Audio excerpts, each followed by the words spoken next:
Welcome to The Making of a Nation, American History in VOA Special English. I'm Steve Ember.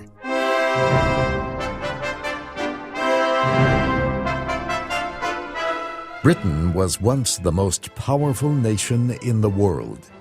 It ruled a far-reaching empire. This week in our series, we look at how British power gave way to American influence after World War II.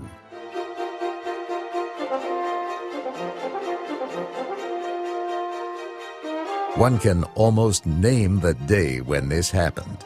It was February 21st, 1947. British diplomats in Washington called the State Department. They had two messages from their government. The first was about Greece. The situation there was critical. Greece had been occupied by Germany during the war. Now it was split by a bitter civil war. On one side of the fighting was the Greek royal family, supported by Britain. On the other side were communist-led rebels supported by Yugoslavia and the Soviet Union. British forces had helped keep Greece from becoming communist at the end of World War II. A few years later, Britain could no longer help. It needed all its strength to rebuild after the war. So on that February day in 1947, Britain told the United States it would soon end all support for Greece. Britain's second message that day was about Turkey. Turkey was stronger than Greece, but the concern was that it too could become communist unless it received outside help. Britain warned the United States that the Soviet Union would soon extend its control all the way across Eastern Europe to the Eastern Mediterranean. It called on President Harry Truman to provide strong American support to help Greece and Turkey resist the communist threat. Britain, in effect, was asking the United States to take over leadership of the Western world. The United States was ready to accept this new responsibility.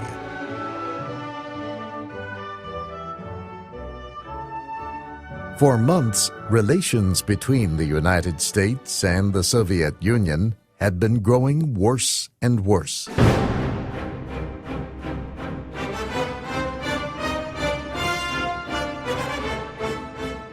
The two countries had fought together as allies in the Second World War. But Soviet actions after the war shocked the American people. The Soviet Union wanted to block Western political and economic influence in Central and Eastern Europe. It wanted to extend its own influence instead. So after the war, it forced a number of countries to establish communist governments. From Stettin in the Baltic to Trieste in the Adriatic, an iron curtain has descended across the continent. Britain's Prime Minister Winston Churchill described the situation in a speech in March of 1946 at Westminster College in the American state of Missouri. Behind that line lie all the capitals of the ancient states of Central and Eastern Europe: Warsaw, Berlin, Prague, Vienna, Budapest, Belgrade, Bucharest, and Sofia. All these famous cities and the populations around them lie in what I must call the Soviet sphere.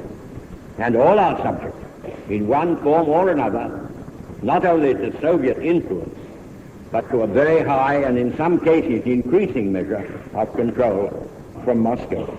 Churchill warned that the Soviet Union was trying to expand its power. He described it as an iron curtain falling across the middle of Europe. This Iron Curtain divided Europe into a communist East and a democratic West.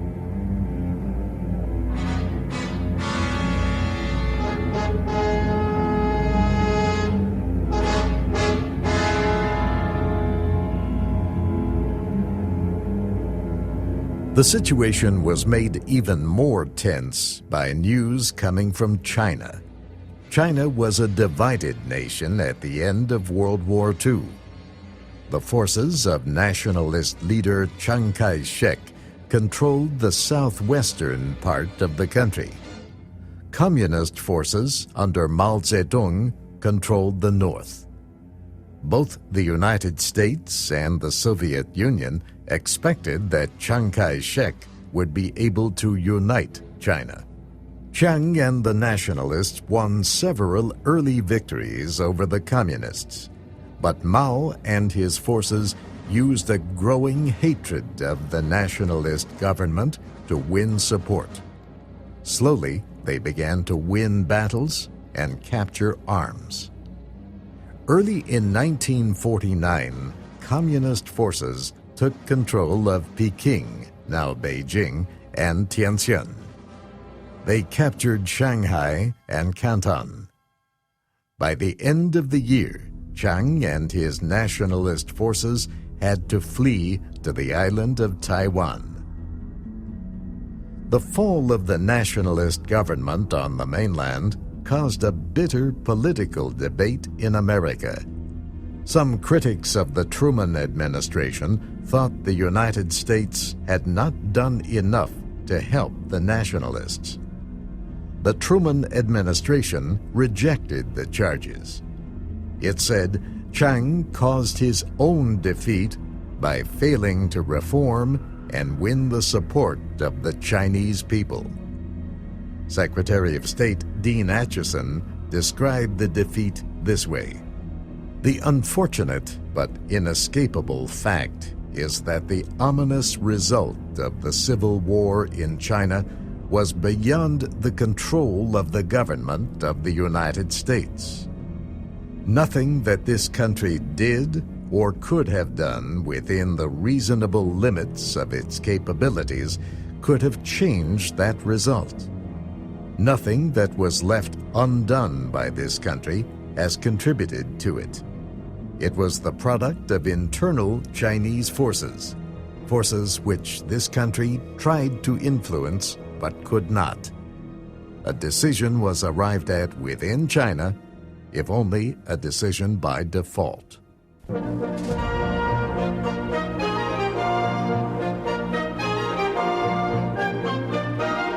The United States was more successful in its policies toward Europe. The British warnings about the communist threat in Greece and Turkey led President Truman to speak to Congress. He said, "I believe that it must be the policy of the United States to support free peoples who are resisting attempted subjugation by armed minorities or by outside pressures." Truman called on Congress to give him $400 million in aid for Greece and Turkey. After a brief but intense national debate, Congress agreed. Truman then launched an effort to save the Greek economy and reorganize the Greek army. Soon after that, Yugoslavia and the Soviet Union ended their aid to Greek rebels. The Civil War in Greece ended.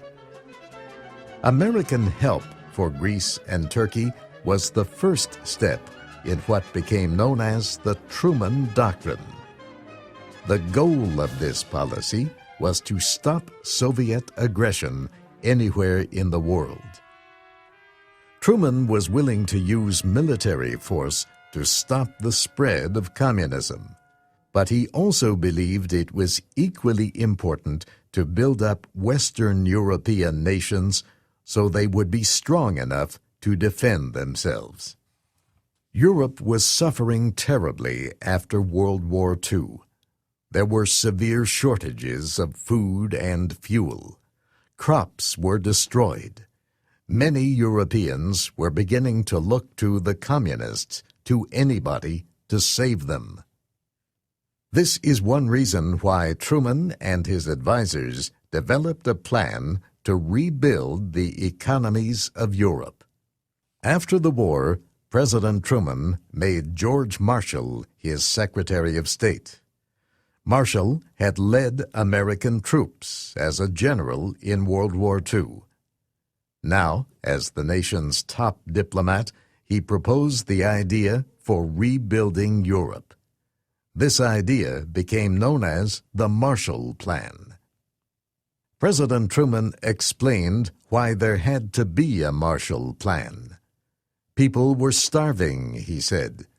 There had been food riots in France and Italy. There was not enough fuel. People were cold and sick. Tuberculosis was breaking out. As Truman said later, something had to be done. Secretary of State Marshall described the plan during a congressional hearing in Washington. Why must the United States carry so great a load in helping Europe? The answer is simple. The United States is the only country in the world today which has the economic power and productivity to furnish the needed assistance. The 6 8/10 billion proposed for the first 15 months is less than a single month's charge of the war. To be quite clear, this unprecedented endeavor of the new world to help the old is neither sure nor easy. It is a calculated risk. It is a difficult program. And you know far better than I do the political difficulties involved in this program. But there's no doubt whatever in my mind that if we decide to do this thing, we can do it successfully. And there's also no doubt in my mind that the whole world hangs in the balance as to what it is to be. The United States offered aid through the Marshall Plan to all countries in Europe. The Soviet Union and its allies refused help. 16 other countries, however, welcomed the aid. From 1948 to 1952, administrators of the Marshall Plan worked with these countries. The United States spent $13 billion. The plan worked. Agricultural production in Marshall Plan countries increased by 10%. Industrial production increased by 35%. Production in some industries, such as steel, increased by much more. There were political results as well. Stronger economies helped prevent communists from gaining control of the governments in France and Italy. Some Europeans criticized the Marshall Plan. They said it increased tensions between the United States and the Soviet Union in the years after the war. Yet few could deny that the plan was one of the most successful international economic programs in history.